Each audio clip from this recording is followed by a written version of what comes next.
Welcome to Miami Sunrise Gaming, and today we're going to talk about 2 huge reasons why I believe you should still be buying physical games from now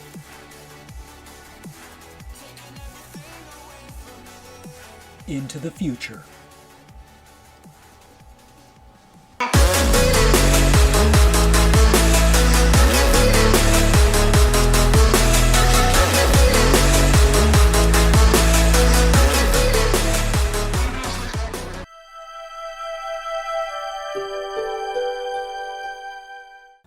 Collecting is probably one of the most fun things that you can possibly do when it comes to physical gaming. There are shows all over the country in many different places. Whether it's this show, which is recorded from the Portland Retro Gaming Expo, or whether it's the Game On Expo, or whether it's another one of these big conventions, one of my favorite things to do is to go to these places and see what they've got for sale, what exactly you can find to increase your collection or find something new to play. There are so many options in this forum that basically it's endless, and it's one of the most interesting things you can do as somebody who collects games.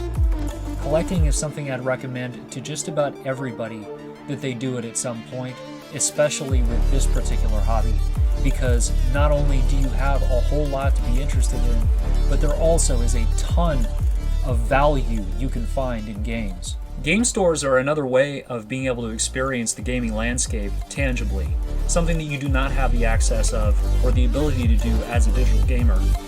Game stores have usually a lot going on inside of them, not just games, statues, collectibles, that sort of thing, but you feel like you're in a space that really feels like a gaming experience that's meaningful.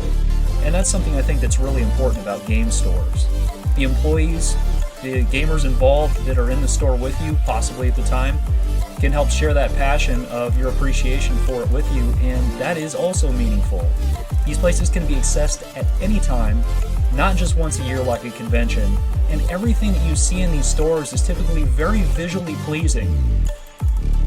One final point I'd like to make here is based around displaying games, and I'll tell you what, there is nothing quite as satisfying as being able to go up to a physical game and pull it off a shelf, especially when that game is something that takes you back, something you have memories with, something you're conscious of and really appreciate. There's nothing quite like it, as you can see on my face right here.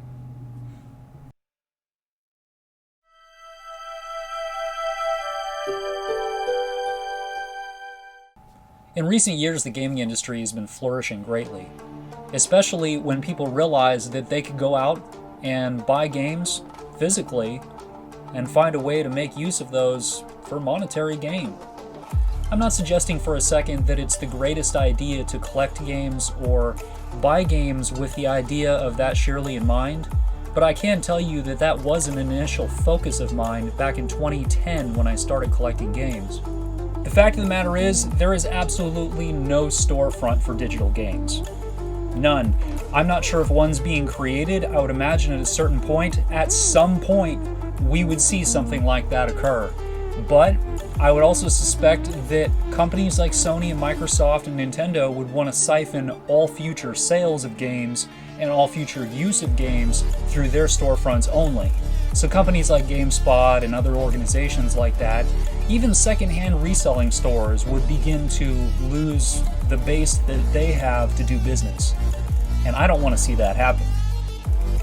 When you purchase from a digital storefront, you lose the ability to make decisions with the game that you've purchased.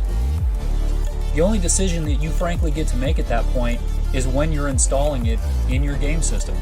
And for a lot of people, that may be all that you're interested in.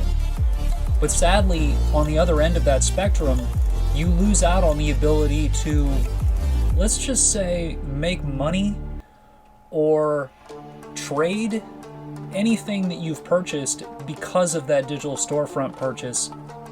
And here I'd say is a good example of a decision that can be made in such a way. And I mean more in this regard to value. This game here, Breath of Fire 3, hopefully you can see that okay. This game goes for anywhere between, I'd say probably $50 for a loose copy to $90 for a complete copy without getting gouged too bad on eBay. There are some variances in prices and whatnot, but initially I bought this game for 40 bucks, and potentially I could sell it for 90 now. That's basically twice the price plus some of what I originally paid. Not all games are going to work this way, of course, and in a lot of cases, some games will never go up in value, but if you know how to target certain things, games I've found that do go up are JRPGs, games that you find that are low print runs.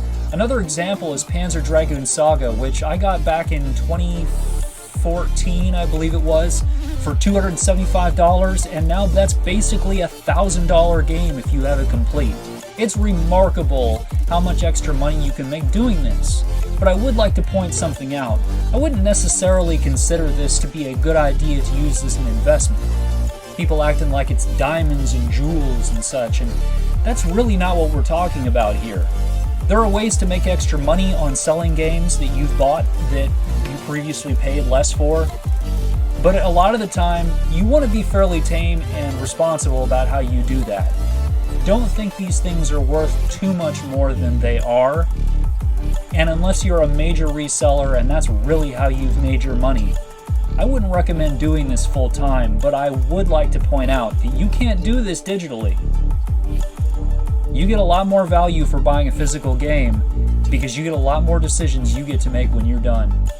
Thank you to everyone who's come to check out this video. It is so much appreciated, and judging by the fact this is my first shot, please try not to be too judgmental on it. I've got a lot more to bring to you guys, and hopefully a lot more for you to enjoy. Please, in the comments section, let me know why you're a digital or physical gamer, or maybe a mixture of both. I'd like to hear what you guys have to say. Thank you to everyone, and I think you'll be seeing me again.